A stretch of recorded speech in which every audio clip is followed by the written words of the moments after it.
What up, gamers? Yeah, you know what it is. It's E3 2021. You know, that event we've been waiting for, even though you've definitely not been waiting for it. Well, by the time this video is going out, it's technically probably going to end and the last conferences will be happening, but we'll disclose if that, you know, it's still going on. Regardless, I figured that I would make at least a video or two on the event regarding some of my thoughts and opinions on the many announcements that were made. Primarily the ones that I found interesting, or games that I might actually pick up when they release later in the line. And so that's what these videos are going to contain. Things that I find interesting and games that I'll probably pick up within the next year or two.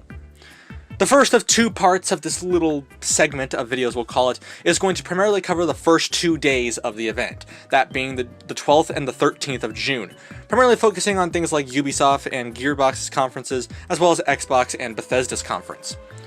I had quite a lot of hopes coming into this year, so let's just see if this year can live up to its expectations that I set out for it. Oh boy, it's Discount Rocket League, who would have thought? Now, hear me out. I don't necessarily play Trackmania. Granted, I've at least experienced the game before from a game that's like, you know, over a decade old of Trackmania, but that doesn't mean that's at least something that I would say it's bad. Personally, I'm not saying Trackmania is bad, but it is one of those games that I have been meaning to try out and actually purchase a copy of the newest game. I've been wanting to do that. And this new trailer regarding the new Royal mode in the World Cup that they're adding is a big incentive to do that. But to be honest, I mean, there was a part where it looked like Fall Guys with cars, so I'm questioning if this is Fall Guys with cars. I mean, it's kind of Rocket League to some degree. I mean, it's like a mashup of things, but this is a game I'm definitely going to look into, and the announcements just make it better to do so.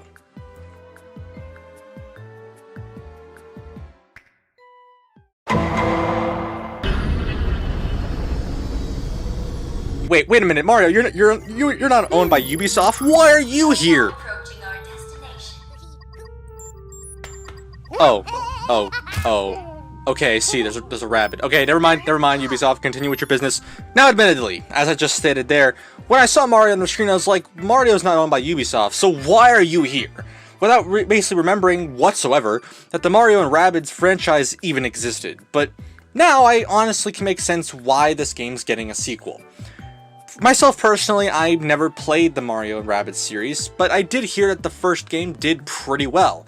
And honestly, I've heard that the actual mashup between Rabbids and Mario is very underrated. The franchise itself is pretty underrated and should be looked upon more, and actually researching the game and watching some streams, I can understand why.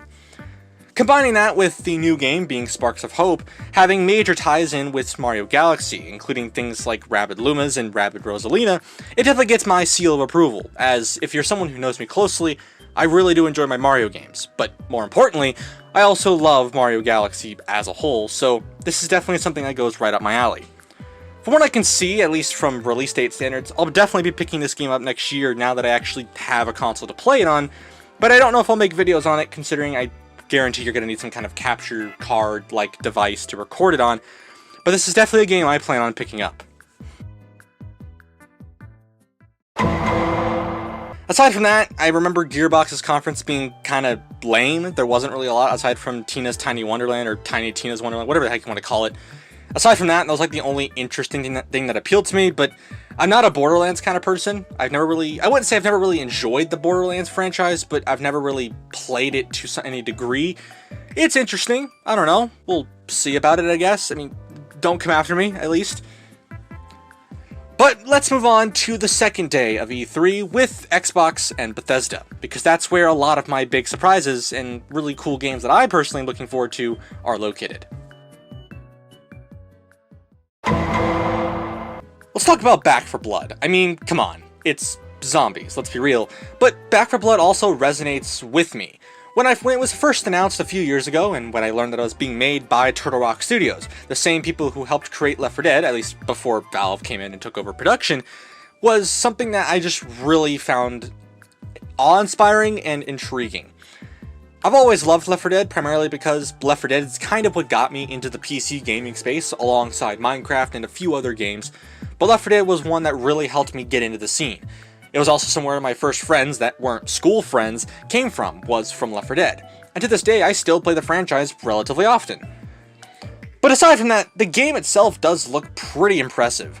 I love the infected types, primarily calling back to the original infected from the Left 4 Dead franchise, with the boomer and witch and tanks definitely being represented in different and special infected-like types in Back 4 Blood. The atmosphere of the levels in general, it definitely feels pretty impressive. The levels are dark, they're grimy, they're making you feel like you want to turn back. You actually have to feel and consider that you're in a pretty messed up place. But I think that's what I like about zombie games. If you don't make it seem like the world's in a really bad state, and it's like if you put a Slime Rancher graphics engine in a game like, say, Dying Light, it's not going to really work, and you're not going to take it seriously. Which is why I love atmospheres of zombie games, because they're actually realistic and they make a lot of sense. The weapons and the overall feel of the game, whether that be the more recently touched on PvP-like versus mode, and the card-like system, all of it looks great, and I really like what the game's aiming for. Although, I'm not 100% sure if I'm going to pick this up when it releases in October. It's not because of pricing, or it's not because of anything that it has to do with. In fact, it's none of that. Rather, it's because of something else. It's another franchise, has another game coming out within a month later, but it's a franchise I've been with a lot longer than Left 4 Dead. And if you had to stack up this game with another, that being the game I'm about to talk about, I'm definitely going to pick this other game rather than Back 4 Blood because of how significant it is to me.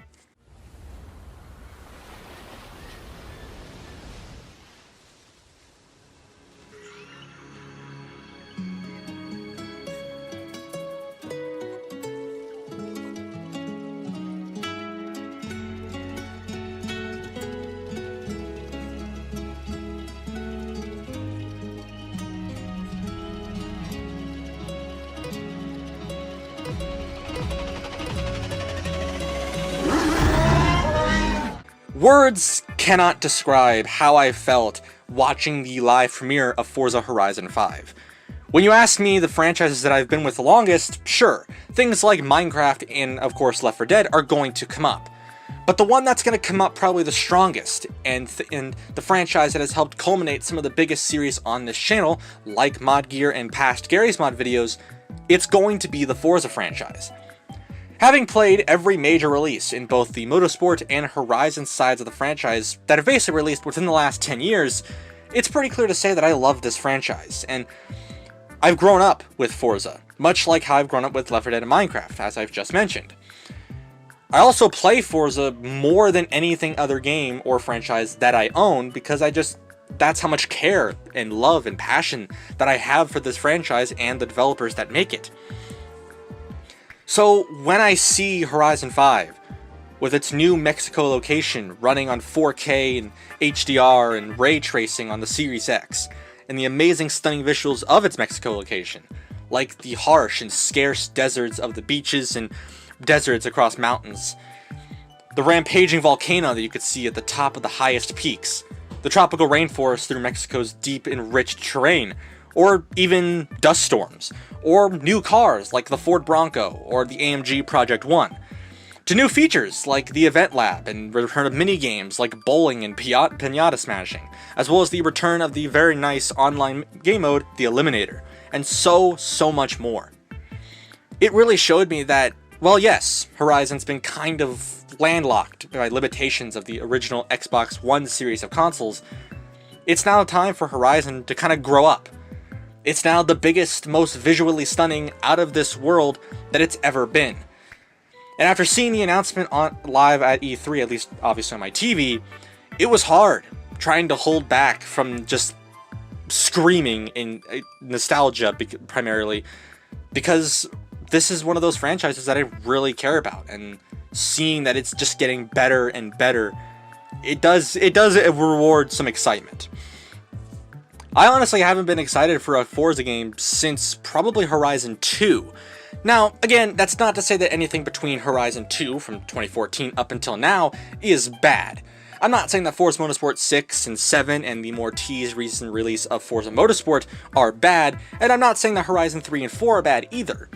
But in this case for Horizon, Australia and Britain didn't really hit that hard, comparatively to places how like Colorado or Mexico may have hit recently. They just have more diverse land. Like, When you think about Australia, yeah, Australia has a large, diverse land. You have the outback, you have the forest, you have the beach, you got surfer's paradise, but it starts to get kind of used to it after a while. And there's only really two diverse land types. You have desert and you have forest. That's kind of about it. And Britain just felt kind of the same over and over, and it just got boring really fast. But with Horizon 5, it's very different because you actually have a diverse amount of land, and honestly, its new graphics engine definitely helps sell that point. Myself, I don't have any serious console to play the game on, so I most likely will probably purchase the PC version of the game when it releases later this year in November. Mainly because I also want to try to reach that full 4K HDR ray tracing kind of frame rate that Horizon's going to be aiming for in its new installment. And let's just hope I can handle that. I'm definitely going to hopefully pick this up on launch day, or at least a month or two after the game comes out, and probably playing it for hours and hours on end, because I really love this franchise. But with that out of the way, let's move to two more oddball surprises to help close out this episode.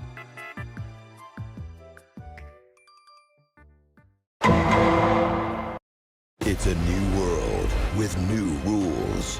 Now nothing is off the table. Winning this battle will take a new breed of fighter. Wait. Now, I'm gonna be honest. When this trailer first came out and I started hearing the voice from the guy that does Honest Trailer start talking, I honestly was like, what am I watching? Am I watching a Smosh reveal trailer? Am I watching a trailer for like an indie game or something? Or is this gonna go on for like 7 minutes to be dramatic?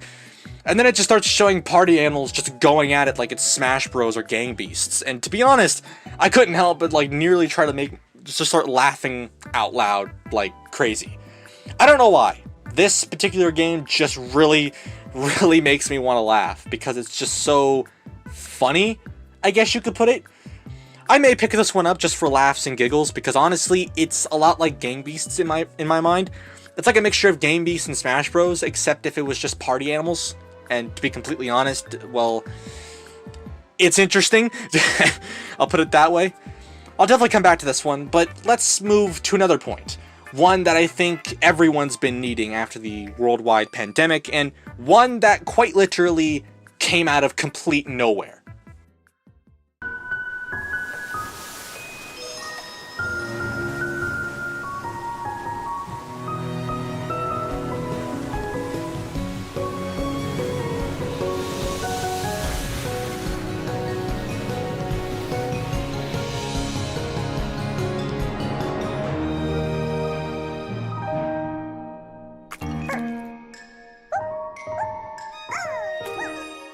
If you were to ask me what my top 10 favorite games were, mainly games that I had played within the last 5 or 10 years, one of those games that's going to be rated up pretty high is Slime Rancher.